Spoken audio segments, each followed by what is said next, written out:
In this video, I'm going to go ahead and take a look at the select command again. And the purpose of this is we're going to start looking at getting into queries, or basically pulling data or select data out of a table that we actually want to see, and in the way or the fashion that I want it to be displayed. And so I've already done the select command before, where we've done the select asterisk, and what that allowed us to do. I'm going to go ahead and do this from the books table that I've created already. We can pull out all of the information from my tables this way.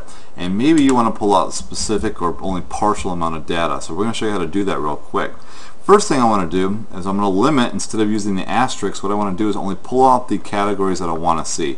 For instance, the title and the price. And so I'm going to go ahead and replace that asterisk with title, comma, price.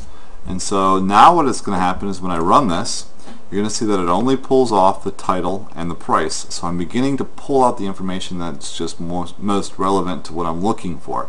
And now I can go ahead, if I really wanted to, I can rearrange them and do price, title,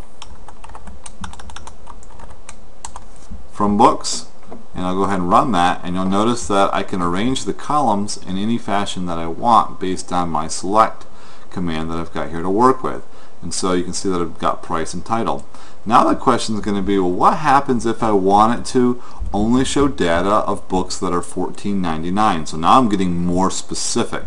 Okay, in order for that to happen, what I need to do is I'm going to go ahead and get rid of that semicolon. I'm going to extend the select command by using the where option. And so this is going to be a conditional statement that we're going to add to this to make it so that it only has the specific conditions. So I'm going to get real specific here, and I'm going to say where price is equal to $14.99. Now I do not have single quotes around $14.99 because it is a number that I'm working with. If it had text in it, then I would want to have single quotes around price. And so I'll end that with a semicolon, and I'm going to go ahead and run this again, and you're going to see here now only the books that are $14.99 are actually going to show up. And so this is using the equal sign.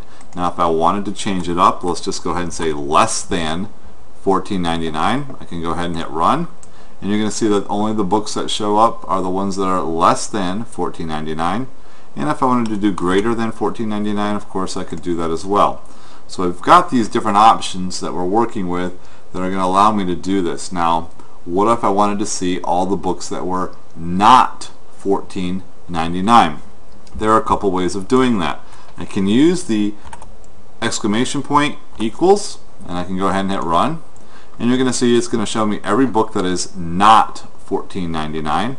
I can also use the keyword not and run this, and I actually typed in the wrong syntax here. I should have typed in where not price, there we go, is equal to $14.99. And I'm going to go ahead and hit run, and you'll see that it does the same results as the asterisk or the exclamation point and equals. So this is the correct syntax for this, where not price equals $14.99. And so these are the different ways that I can actually get more specific and only view the data that I'm interested in. And this is querying information out of a database using the select command.